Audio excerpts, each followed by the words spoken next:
mardi 10 septembre, les élèves du cycle 4 ont voyagé dans les Balkans grâce au film réalisé par Jean-Hugues Joris, Aventure cyclo-balkanique. Ils ont pu y découvrir des paysages incroyables et une aventure humaine riche en échanges et en partage. Après le visionnage, les enfants ont échangé avec l'aventurier sur cette expérience mettant en évidence les valeurs écologiques, sportives et éducatives. En vélo. Pendant 2 mois, on a pédalé jusqu'à Istanbul et on a récolté de l'argent pour des enfants syriens. Donc là, vous voyez, c'est en Allemagne. Là, c'est quand on est arrivé à Istanbul. Donc, les enfants nous ont accueillis, ils nous ont chanté une chanson, ils s'étaient maquillés avec les drapeaux belges. Et on avait récolté quelques milliers d'euros que les gens nous avaient envoyés. Ça m'a donné envie d'aller explorer des autres pays lointains et d'aider les gens dans leur potager. Le 12 novembre, les élèves du cycle 3 ont relevé avec brio le défi du Gros-Saliban. Avec comme objectif de franchir la ligne d'arrivée, ils y sont tous parvenus avec courage et détermination. Cette journée a été une belle leçon de solidarité, d'encouragement et de dépassement de soi. Lorsque j'inscris les enfants au cross, mon but premier évidemment c'est de travailler avec eux la condition physique. Voilà, parce qu'en début d'année on aime bien faire retrouver à chaque enfant un petit peu de condition physique. Chacun à son niveau, c'est vraiment important.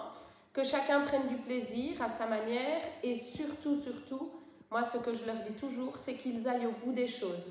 Vraiment, donc qu'ils franchissent la ligne d'arrivée, peu importe qu'ils soient le premier, le dernier, celui du milieu, la vitesse qu'ils y ont mis.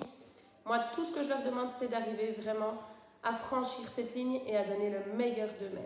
Le vendredi 15 novembre, les enfants de première et deuxième année ont assisté au spectacle Brunor et le prince endormi. Ils ont ainsi poursuivi leur découverte du Moyen-Âge à travers un conte. Ils partiront en classe médiévale à Bouillon dans le courant du mois d'avril. Alors regardez, il a ajouté un tranchant en acier pour que ça coupe mieux, parce que l'acier coupe mieux, et il faut attendre un peu pour que ça tienne bien. Hein. J'ai une armure de chevalier. Ah bah oui, évidemment. Quel a été ton moment préféré? Quand la madame a renversé la poudre de 100 ans. Le moment où le monsieur a été dans la boutique. Quand elle nous a montré le parchemin avec les enluminures.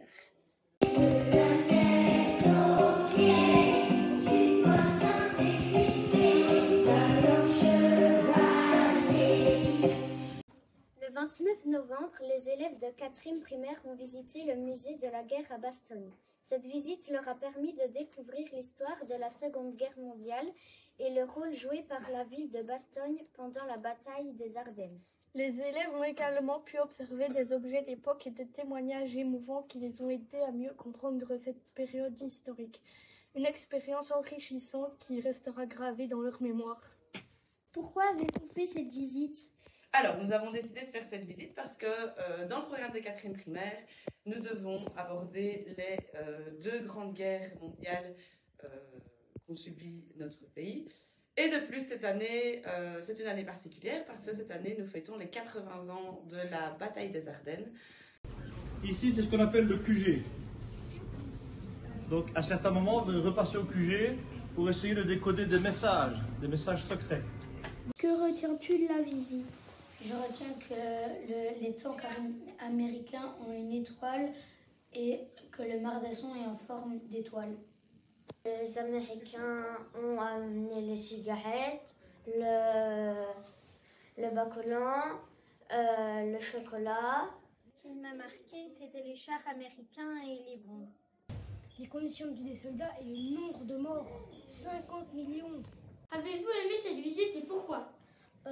J'ai bien aimé, parce que c'était les 80 ans de la guerre mondiale à Bastogne. Et j'ai bien aimé parce qu'on a vu des tanks, des voitures, des armes et plein d'antiquités de la guerre mondiale. Le vendredi 29 novembre, les élèves de 5e primaire de l'école ont participé à une journée sportive à la Halle aux Foires et au hall de sport de Libramont. Bouge ton sport en inclusion permet de sensibiliser les enfants de nos classes à l'inclusion des enfants en situation de handicap. Ce type de journée pour faire découvrir à tout le monde des sports qu'on voit moins souvent, comme la boccia, le handi-basket, tout ça. Et au final, c'est pour que ça donne envie à tout le monde de participer, de faire du sport, de bouger. Trouvez-vous cette activité intéressante? Je la trouve très intéressante. Ça fait plusieurs années qu'on l'a fait parce que je trouve qu'on n'est pas assez exposé, enfin vous n'êtes pas assez exposé aux personnes atteintes de handicap, que ce soit le handicap physique, que ce soit le handicap mental, et on apprend à vivre ensemble. J'espère justement que cette journée-là vous a aidé à observer les autres et justement comprendre qu'on avance de façon différente, qu'on grandit de façon différente, et que ça nous permet de prendre du recul et d'éviter la moquerie en fait. Oui, c'était très intéressant de pratiquer du sport avec des personnes porteurs de handicap. Pour la deuxième fois cette année, les élèves du deuxième maternelle de Madame Lina se sont rendus en forêt. Ils étaient accompagnés de Madame Erin, leur stagiaire. Bien plus qu'une promenade, c'est l'occasion de découvrir des activités de manière différente. Permettre à chaque enfant de pouvoir passer une journée à l'extérieur, de passer une journée dans les bois, c'est vraiment chouette, que ce soit pour moi ou pour les élèves. On n'a pas besoin d'amener de matériel, le matériel est à disposition dans les bois, on travaille beaucoup avec les éléments de la nature, donc voilà, c'est facile et très chouette. C'est comme des journées d'excursion, on y prend énormément de plaisir. Que faites-vous comme activité? La première fois, on essaye de vivre les mêmes apprentissages que l'on vit en classe, mais à l'extérieur. Donc, on travaillait sur le schéma corporel. Donc, on a fait des ateliers sur le schéma corporel en y intégrant évidemment les éléments de la nature. Et la deuxième fois, on est parti d'un album de jeunesse, Monsieur Bout de Bois. Chaque enfant a dû choisir son morceau de bois et créer son Monsieur Bout de Bois, lui donner vie. Ensuite, on a créé une maison tous ensemble à Monsieur Bout de Bois. Ils ont fait une cabane. J'ai fait une relaxation contre son arbre. J'aime bien aller dans le bois parce qu'elle a plein de bois pour faire une cabane. Et nous terminons ce premier JT sur une note joyeuse et festive. Cette année encore, le cycle 2 et le cycle 3 ont décidé de participer au concours de décoration de sapins de Noël ouvert à toutes les classes de la commune de Libramont-Chevigny. Les élèves ont confectionné de magnifiques décorations en classe, ont utilisé des matériaux variés et en laissant libre cours à leur créativité. Ces sapins installés à la halle aux foires sont de beaux exemples de collaboration et d'esprit de Noël. On a décidé avec les deuxièmes primaires de participer à ce projet car on trouvait ça chouette de participer à un concours et de développer chez nos élèves des compétences d'éveil artistique comme savoir découper, savoir plier, faire des origamis, peindre d'une certaine façon et pour pouvoir égayer les fêtes de Noël. Avec quoi avez-vous fabriqué vos boules de Noël? Avec du carton peint en blanc et du rouge pour faire les Pères Noël et les bonhommes de neige.